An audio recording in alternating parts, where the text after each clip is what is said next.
how to put Grand Cherokee in neutral. When it's not turning on, you open the glove box here. Now you see this thing, you pull it back. Oh, 1 second. You put something. Oh no, sorry, push it forward. It's hard to do holding the camera. Oh.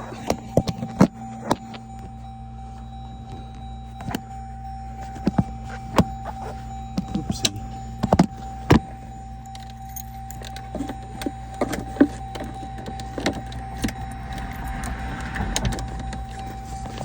So you push this thing forward and you pull it, it stays here. Now it's in neutral. That's for Jeep Grand Cherokee.